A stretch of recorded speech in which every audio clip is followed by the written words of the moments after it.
Hello Bookish friends, welcome to my September wrap-up part 1.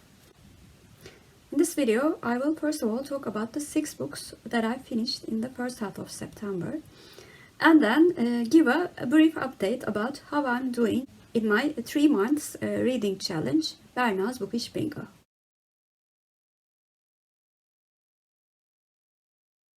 The first book that I finished in the month of September was the book that I chose to read in my real life book club. It was a Turkish young adult book called Pera, Palas'ta, Gölge Oyunu by Kayahan Demir. This book was a mystery book. In this book, a publisher is murdered in the Dark Week, which is organized to celebrate detective and mystery fiction in the historical hotel Pera Palace, and a young cryptologist and his assistants, who's a mathematical genius, who goes to high school, try to solve this mystery. The cryptology department of the police in Istanbul is also involved in this mystery, in solving this mystery. They find clues which leads to a puzzle to discover the real reason for the murder of this publisher. First of all, I was very glad that mystery and detective fiction existed for young adults, because as a young adult, my passion for reading actually started by reading Nancy Drew books, which were featuring a teenage girl. On the other hand, I have to say the writing style was not very impressive. And also, the solving of the clues were a bit more simpler than it should be. They could have been a bit more complex, because young adults do deserve better, in my opinion. That's why I gave this young adult novel 7 out of 10. I have to say the research that I did for presenting this book to my book club was one of the highlights of my week, because I discovered there really exists a dark week which celebrates detective fiction in Istanbul, and they come there every year and with a theme.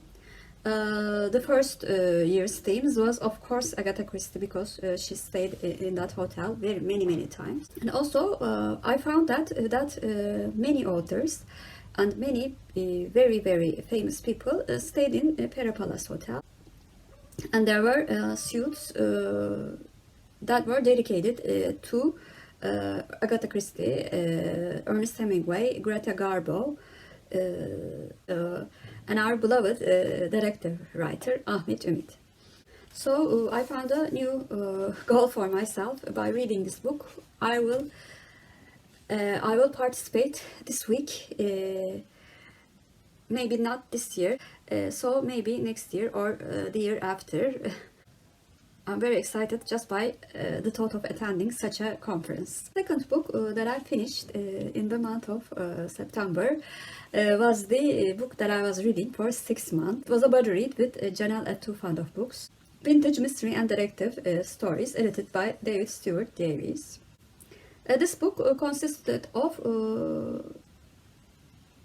vintage golden age mystery short stories, and with a novel at the end. It featured works from many different authors, mainly from UK and USA, and I individually rated the short stories with a ranking differing between 9 and 4 out of 10. I gave 4 short stories 9 out of 10. They were The White Pillar's Murder and The Secret Garden by J.K. Chesterton, The Lost Special by Arthur Conan Doyle, and The Problem of Cell 13 by Jacques Futrell. And my least favorite short stories were The Return of Irvine by Rudyard Kipling and The Well by W.W. Jacobs. I gave both of these short stories 4 out of 10, and one of them was not even a mystery, so I really didn't understand why it was contained in the book. And I have to add that I discovered that I love the writing style of J.K. Chesterton, and also loved the plot structure of Jacques Futrell. I will certainly read more books from these authors, as well as some of the really good ones that I've discovered, like Fergus Hume and Arthur B. Reeves. And when I averaged the ratings that I gave to those short stories, it amounted to 7.2. So in summary, I gave this short story collection a 7 out of 10. More importantly, I will say that I loved the body reading experience a bit more than the book, actually. As I mentioned before, the short stories differed from really, really good to not good. But the body reading experience was superb. And I actually feel a bittersweet about finishing this book, because I got so used to commenting once a week and chatting with Janelle about all things mystery. I know that I will miss our talks. The third book that I finished was a graphic novel. It was called The Infinite Loop. It was written by Pierrick, Colinet, and illustrated by Elsa Charretier. And I read this for the prompt of time travel in my Berna's Bookish bingo. In this graphic novel, an officer who was assigned to keep time intact and to prevent time anomalies, it falls in love with a time anomaly. The love story is a sapphic love story, and our couple escapes from the other time guards. Their task is to destroy the time anomalies. When I started reading this graphic novel, I was very intrigued in the first 1/3 of the story, and the drawing style was very, very beautiful.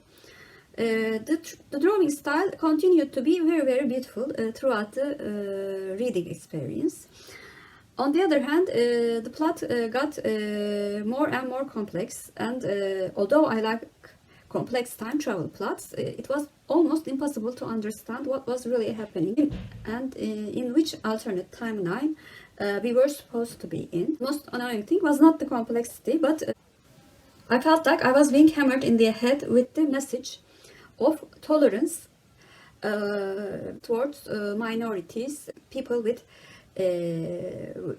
varying gender choices, varying love stories, varying races.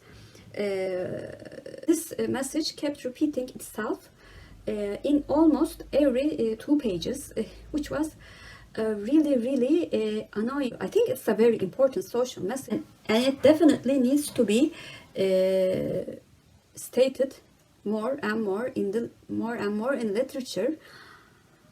But this method was not working, and like I felt annoyance with the writer, some of the readers might feel annoyed with the message. So I think this was a really useless method in terms of giving the very important message. If the drawing style was not as fabulous as it was, I would have given this book an even lower rating. But because of this incredibly beautiful drawing style, I will give this graphic novel a 5 out of 10. And then I finished the book that I chose in a reading blog, which I tried. The book's written in 1976 for my Berna's Bookish bingo challenges. I read Not a Penny More, Not a Penny Less by Jeffrey Archer.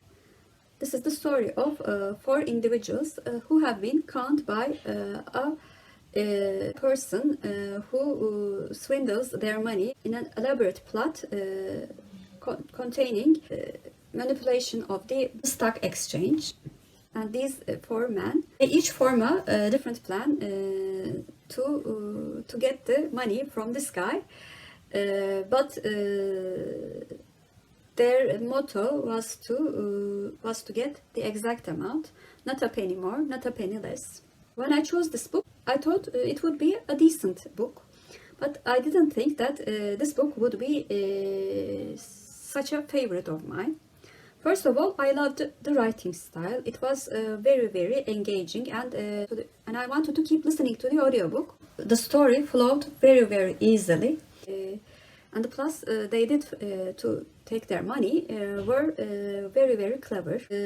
And the characters were so well developed and so well likable. Even the guy who took their money was likable. So it was a delight to read this very light-hearted thriller. And I'm very, very pleased with my choice. I will certainly read more books from Jeffrey Archer, and I gave this book a 9 out of 10. The next book that I finished was the book that I picked from my series cup. It was the first book in a duology. It was called Git Kendini Çok Sevdirmeden. It was written by Tuna Kiremitçi. In this book, a woman who lost her child through a very unfortunate car accident get separated from her husband, and she tries to cope with the loss of her child in her mother's city, in her mother's home, and then she gets a message from an ex-boyfriend of hers. The story follows two timelines. In the first timeline, our heroine is a teenage girl, and the story of her meeting with this ex-boyfriend is told. In the second timeline, we follow the events after she receives that message from her ex-boyfriend. I thought this book was okay in every level. It was okay in terms of writing. It was okay in terms of plot. It was okay in terms of character development. The fact that it was written by a man sometimes did annoy me, but not very, very much like some of the male authors did. And I have to say, I loved that the depiction of loss was there, but did not. But there was no agitation in regards to her loss, and I am curious enough to continue with the duology. And the last book that I finished in the first half of September was The Listerdale Mystery by Agatha Christie. This was my Agatha Christie book of the month, and I read one short story per day for the reading challenge of 30 books in 30 days.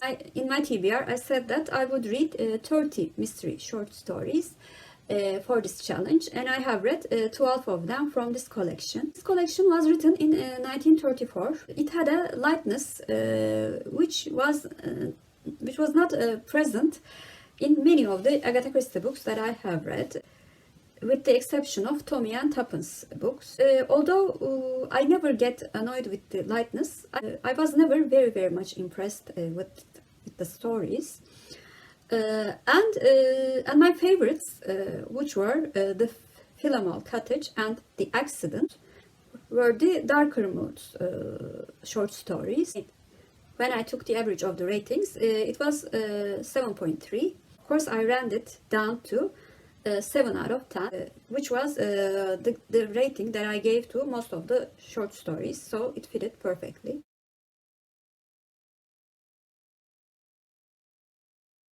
And for Berna's Bookish Bingo, at the beginning of September, I had 5 prompts left to fill, and I managed to fill 3 of the prompts. I put vintage and mystery detective stories to a book which is more than 650 pages. The length of this short story collection almost doubles 650, so it definitely fits the prompt. I read The Infinite Loop for the prompt of time travel, as I mentioned before. And for the books written in 1976, which is the year that I was born, that was the reason that I put it as a prompt. I read Not a Penny More, Not a Penny Less. And now I have 2 prompts left. I'm currently reading 2 of the books that I'm planning to use for these 2 prompts. So I will definitely achieve a blackout for this 3rd quarter of the year as well. So I can say that Berna's Bookish Bingo reading challenge is going really well for me so far. So those were the books that I finished in the first half of September. Please comment down below Have you read any of the books that I mentioned in this wrap-up? And what did you think about them? And if you're a new viewer, first of all, welcome. Please like and subscribe. Hope to see you very soon. Bye.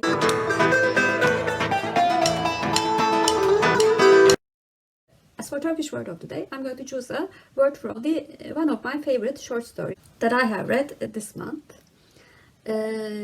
Accident means kaza in Turkish, and kaza is our Turkish word of the day. Have a good day.